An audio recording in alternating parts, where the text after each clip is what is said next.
con sentido común, el programa de Marcelo Fernández. Se está desarrollando en estos días, ayer, antes de ayer y termina hoy, el tradicional coloquio de IDEA, que es tradicional, pero que en esta edición hizo algo no tradicional, obligado por las circunstancias, lógicamente, que es hacerlo virtual.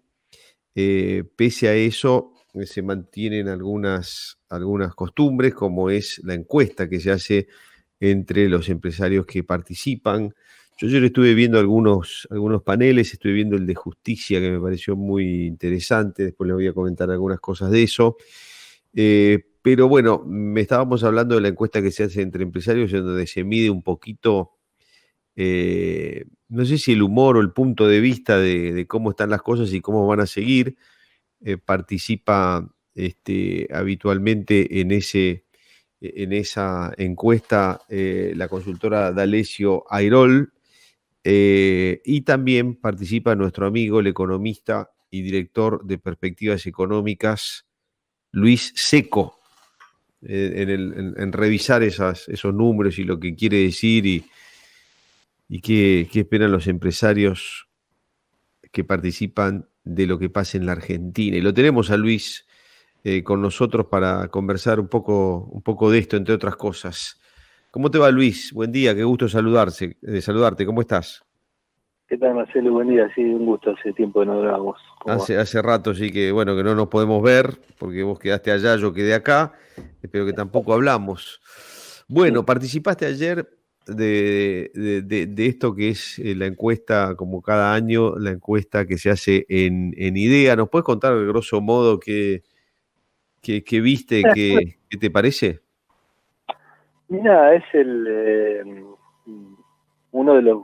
El primer tema es uno, tal vez, de los niveles más bajos de expectativas de toda la serie. Hace 25 años que D'Alessio hace esta encuesta, y estamos en niveles de expectativas parecidos a los que, de baja expectativa hacia el futuro, parecidos a los que había en el 2001-2002, ¿no? Con alguna también frustración de expectativas que viene ya en las últimas mediciones respecto de lo que se espera y lo que finalmente sucede, ¿no? Sobre todo bastante marcado en el arranque de la gestión Fernández, donde las expectativas de los empresarios eran bastante auspiciosas, al menos, como siempre pasa con todo cambio de gobierno, y después quedó frustrado, tanto tal vez por lo que sucedió durante el primer trimestre como luego por la pandemia, ¿no? El otro tema que surge recurrentemente son las dificultades para la inversión. Yo mencionaba ayer que el balance es claramente negativo ahí en materia de expectativas, y yo mencionaba que en la práctica o en la realidad también estamos asistiendo a los niveles más bajos de inversión de la historia argentina, ¿no? Y menos del 10% del PBI se invierte en Argentina. Un número que tenés que salir a buscar con lupa en el resto de los países del mundo, ¿no? Y me parece que con esos niveles de inversión, evidentemente, es una economía que está condenada a no crecer, y sobre todo, y muy importante, y es un tema central que también aparece a lo largo de la encuesta, que es la generación de empleo, ¿no? Es muy difícil generar empleo en un contexto en el cual la economía no invierte. Y tercer tema relacionado, porque está todo relacionado siempre en economía, claro, que es la rentabilidad, ¿no? Y este es un tema que a mí me viene obsesionando desde hace tiempo, que es que la rentabilidad del sector privado ha llegado a márgenes muy minúsculos, muy reducidos, y entonces es muy difícil invertir si no sos rentable, y es muy difícil generar empleo si no sos si no invertís. Entonces es como que estamos en ese círculo vicioso donde todavía hay sectores de la política argentina que creen que el sector privado argentino es rentable o altamente rentable, y que todavía tiene márgenes para seguir entregando rentabilidad, y eso claramente no es así, ¿no? Estoy leyendo, Luis, que también pusiste foco en los factores que son necesarios para aumentar la competitividad del país, y que haría que alguna de estas cosas que vos estás mencionando como expectativas negativas cambie un poco. Pero también me imagino muy difícil darle competitividad al país en este contexto, ¿no? Sí, en general, más que lo que habría que hacer, lo que no habría que hacer, surge cada vez que se hacen esas preguntas. Competitividad, viste, es un término que se usa mucho y por ahí es poco definido, pocas veces definido. En general, un país es competitivo cuando es suficientemente productivo o rentable como para pagar buenos salarios, ¿no? Generar empleo y pagar buenos salarios. En general, digamos, lo que la encuesta encuentra tanto en materia de competitividad, como inversiones, como empleo, son los temas de siempre, ¿no? La cuestión laboral, el tema impositivo, la estabilidad institucional. Yo decía que en realidad estabilidad institucional puede querer decir muchas cosas, democracia, república, pero también significa algo que es importantísimo para esto que estamos hablando, que es la estabilidad en las reglas del juego, ¿no? O sea, esta sensación de que todos los días te podés levantar, de hecho te levantás casi todos los días con una nueva sorpresa en el boletín oficial o en alguna nueva regulación del Banco Central. Ayer hubo nuevas, por ejemplo, y que todas te atentan contra tu capacidad para hacer libremente tus negocios y sobre todo te cambian de un día para otro las reglas básicas en las cuales comprás, vendés, exportás, importás y ahorrás, ¿no? Invertís y ahorrás. Entonces es muy difícil en una economía sujeta a esa inestabilidad a hacer negocios, y eso también te afecta a la rentabilidad, y eso surgió en la encuesta, digamos, como de esos factores que preponderantes a la hora de explicar por qué es tan baja la expectativa hacia adelante en materia de inversión, sobre todo, ¿no? Sí. Muchas veces hemos hablado si la economía depende de la política, si la política de la economía. Bueno, yo creo que más allá de que hay un montón de medidas económicas que hay que tomar eh, eh, de fondo y que ni mínimamente la estamos discutiendo ni nada, hoy la política le mete un ruido, una desconfianza a cualquier decisión de todo tipo, que me parece que es lo que está condicionando todo, ¿no? Porque el presidente habla, no para de hablar y cada vez que habla se contradice y dice una cosa y dice otra. Estamos como en una coctelera, me parece, Luis, o estoy equivocado. Entonces, lo primero que habría que hacer, ayer lo escuchaba a Carlos Melconian diciendo algo parecido, es que no hable más, ¿no? O sea, que acá, digamos, Melconian decía que hay que cuidar al presidente e intentar que no hable tanto. A mí me parece que eso sería, muchas veces las autoridades políticas y económicas, si no pueden hacer, lo mejor que pueden hacer es callarse, ¿no? Y no generar más ruido, confusión, falsas expectativas. Sí, pero vos sabés que ahí tengo una pequeña diferencia, Luis. ¿No? Porque a veces, digamos, es cosa que he escuchado, si no puede ser que esté diciendo estas cosas. Claro, pero yo tengo una diferencia. Yo prefiero que hable porque nos damos cuenta que no tiene idea. Mirá si estuviera callado, estaríamos con una expectativa de que a lo mejor es un tipo que pueda hacer las cosas bien Bueno, y estamos perdiendo el tiempo. Bueno, pero se supone, Marcelo, que el rol de los funcionarios públicos es generar ese tipo de expectativas también, ¿no? Claro, bueno, sí. Cuando no pueden hacer muchas cosas, lo mejor es crear un clima que, aunque después se frustre, lo vas a en el tiempo, digamos. Ponele, sí, te doy. Lo vas tratando de estirar. Sí, Bueno, sí. el que era un maestro en eso, vale la pena recordarlo, era Cavallo, ¿no? Yo me acuerdo que Cavallo en plena crisis del tequila hablaba y prometía cosas que todos decíamos no lo va a cumplir, pero él tenía tanta credibilidad que logró sortear la crisis del tequila, digamos, ¿no? Sin que cayera todo el sistema financiero. Así que, digamos, hay veces que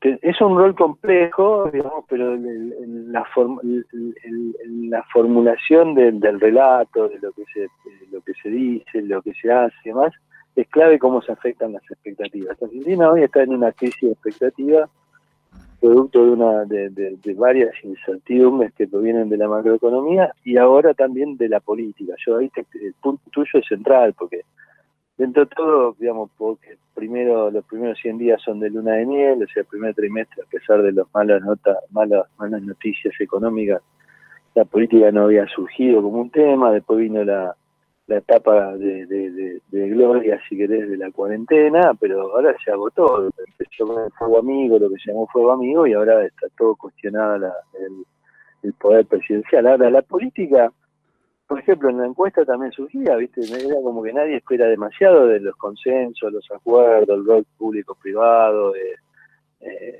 Digamos, me parece que la política también en Argentina no es solo esto de querer crear un clima, como decía vos, o un contexto de tranquilidad para tomar decisiones, sino que la política en Argentina lo que ha puesto hoy también en discusión y fuertemente es el rol del Estado, ¿no? Entonces me parece que es como que hay una parte de la sociedad argentina que dice basta de Estado, basta de que todo problema se resuelva con más Estado, ¿no?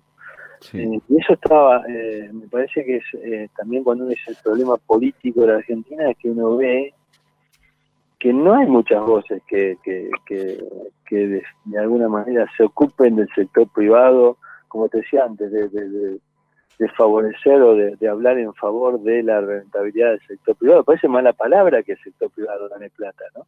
Sí.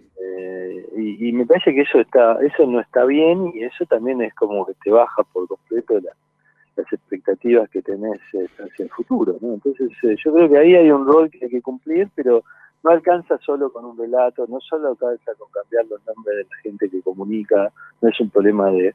Muchas veces los problemas de comunicación o que se denominan problemas de comunicación es que no hay nada que comunicar, que es un poco lo que te estaba diciendo, y lo que hay que para comunicar es malo, ¿no? O no te afecta positivamente, sino todo lo contrario de las expectativas. Entonces me parece que lo que hay que hacer es cambiar rápidamente eso y, bueno, lamentablemente no es una misión totalmente imposible, pero luce como sí, ¿no? Sí, claro. Luis, la última pregunta, y ya saliendo de la encuesta propiamente dicha. El gobierno dice que no va a devaluar, ¿no? Mm.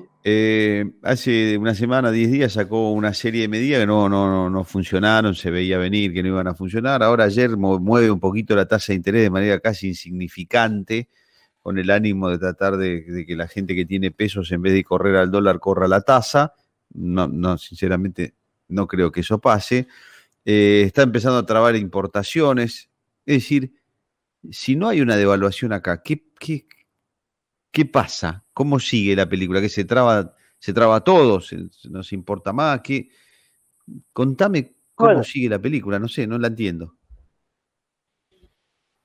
el punto tuyo final, ese de no lo entiendo, es una gran pregunta que nos hacemos mucho, que es qué está haciendo el gobierno, ¿no? O sea, está tratando de aguantarla y aguantarla para qué es lo que espera hacia adelante.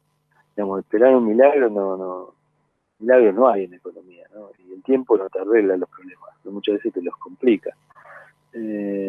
Ahora, el presidente me parece que tiene en sus declaraciones, que pueden lucir, si querés, voluntaristas, tiene bastante claro la vieja, lo que yo denomino una vieja máxima latinoamericana, que la dijo un expresidente mexicano llamado Portillo, que dijo que el presidente que devalúa, se devalúa, ¿no? Sí. Y entonces está tratando de evitar caer en esa situación, pero me parece que si no toma el toro por las astas, Argentina va camino derecho a una devaluación que en la práctica ya sucedió, ¿no? O sea, cuando vos ves una brecha como la que hoy tiene la Argentina ya devaluó. El problema es que el Estado, el gobierno se aferra, digamos, a mantener una paridad cambiaria que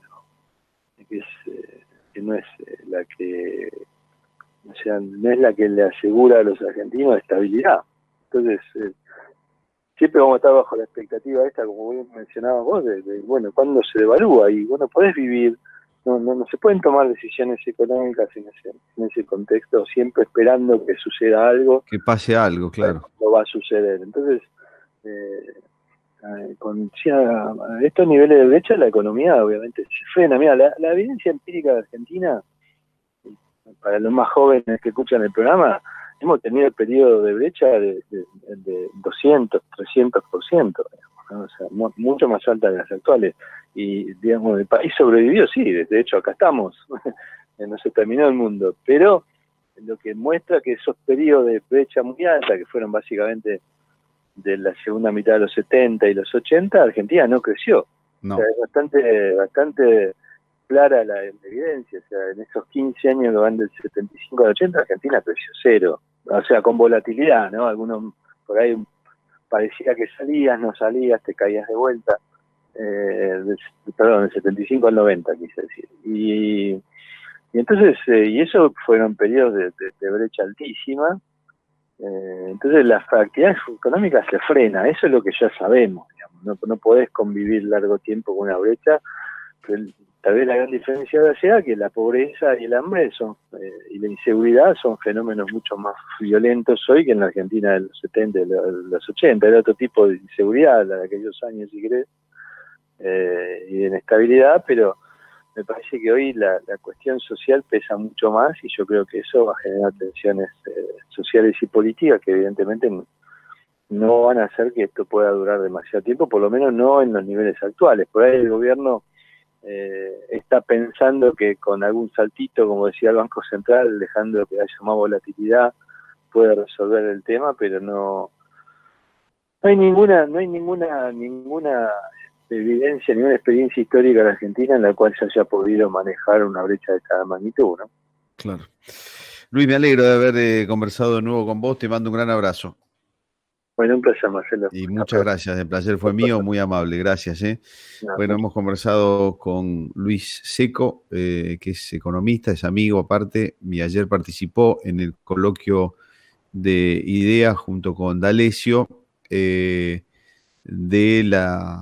comentario, la lectura de lo que fue la encuesta tradicional con los empresarios allí en IDEA. Así que, bueno, Luis Seco. Muchas gracias, Luis.